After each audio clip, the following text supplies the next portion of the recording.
How to remove dipping powder using nail clips by Hotpinkzebrapolish. Hi everyone, in today's video I'm going to be showing you how to remove dipping powder. Well, it was last spring I showed you how I apply my dipping powder, which I do have a clear layer of dipping powder on my nails. I've been doing this for a year and a half, probably getting close to 2 years now, just to have a different layer of strength that's removable easily, not like something that's a little bit more difficult like an acrylic or a gel that takes some more time. Plus, it doesn't damage my nails at all. I don't even buff them before I put it on, usually. So anyways, if you want to see how I put it on, I'll put a link to that video in the description box below. But for this one, I'm going to be showing you how to take it off. And I'm also kind of doing a little bit of experimental testing with some of those little nail clip cap remover things. And I'll give you a little bit more of my opinion on those as I go. And I'll kind of give you my thoughts and opinions, but really quickly I'd have to say that I initially thought that it'd make it easier to wrap your own nails, and I was wrong because I can only do one hand with these at a time because I can't open the clips with clips on a hand. So I was thinking it'd be easier to do 2 hands at once on yourself, and I was wrong. So if that's what you're hoping for with these, it's probably not going to help you out, but they do have their benefits and their downfalls. So I'll give you kind of a little whole rundown on those as I'll show you them. So I hope this helps you guys out, and please click subscribe to see all my future videos as well. So here they are, and these are purple, and I will put a link to them in the description box below. But they, they fit pretty good, but I would have to say that if you have bigger fingers, or if you're using these in a salon and you have clients that have bigger fingers, my hands are really small, and it barely fit on my thumb and on my dad's thumb, and he doesn't have huge hands either. It did not fit on his thumb, and it fit on one of my mom's thumbs and not on the other one. So, just kind of keep that in mind that they might, and like on my mom's thumb, it kind of pinched her a little bit just because it was a little small, which I thought was weird because, we, in general, we don't have very big hands. We're a 5-foot tall group of people. So, yeah, I don't know. So anyways, so that's one of the biggest things I'd have to say about those is that they aren't very large.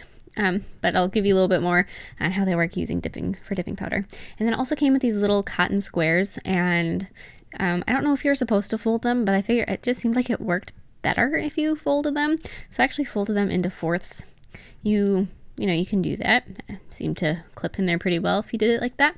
So I just folded them up like that, and then you would saturate them with acetone before putting them on. So that's just kind of the little bit that came in this kit, and there's a lot of those little cotton squares. So now to remove the dipping powder, the first thing I do is I'm just going to take my e-file, and it's a bullet-shaped tip or bit, and it's on it's like a low-medium setting. I don't ever use a very high setting with my e-file. I'm kind of, I don't know.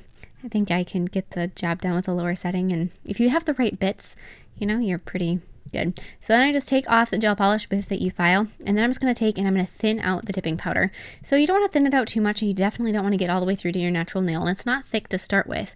So you just kind of run it over a few times, and sometimes depending on the nail, pinky especially, once I have the gel polish off of there, it's thin enough that I don't have to bother with thinning it out anymore. So I'm going to do the same thing on my other nails, and as you can see, like I said, the dipping powder doesn't damage my nails at all.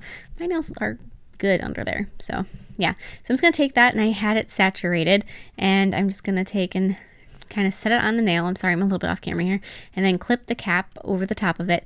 And I kind of found it difficult to keep that little cotton piece in place.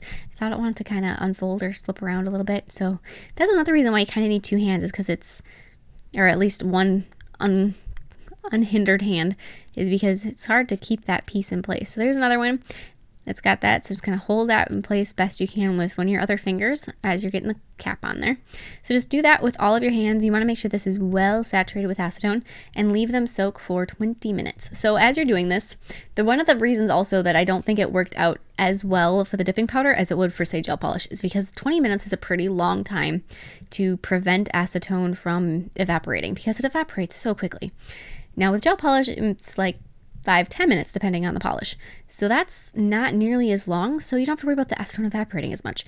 But I found that the acetone did definitely start to evaporate. So when you're taking it off, you just want to remove the caps after the 20 minutes is up, and then take off that little cotton piece, and then use a cotton ball that is soaked with acetone just to remove any residue that's left on your nail. And hopefully there isn't really much of any, but there might be. On this one, it did not come off as well. As you saw in the filing part of the video, I didn't file it as much, so that's probably part of the problem. But there was a little bit right at the very tip of the nail that just persisted.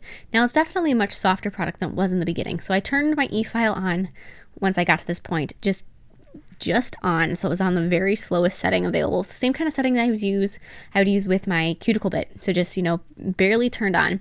And I just took and I very carefully just got rid of that last little bit that was sticking onto the end.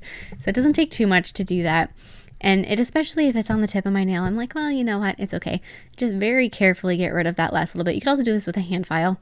I just had the e-file next to me, so I figured it was convenient, but it doesn't take much at all. Like I said, lowest possible setting with that, which I don't even remember what the lowest setting is on my Coupa Mani Pro, but yeah, it's, you know, it's barely turned on. So there's another one. I'll show you guys a couple more of these.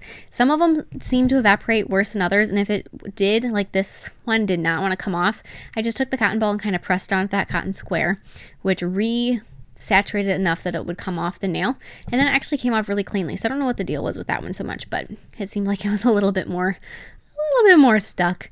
And it's, you know, I mean, it does work and it is a process, and the dipping powder, if you try to rush it, it doesn't end well. So don't do it any faster than the 20 minutes.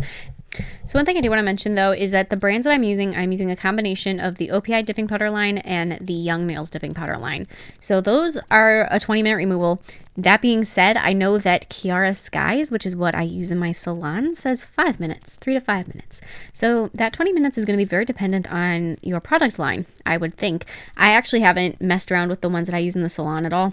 I haven't really, I don't know. I know they're there and I've read the instructions, but I haven't used them myself. So that is something that I don't know for sure what the deal is with those. But yeah, so different lines are going to have different removal time. Same thing with gel polish.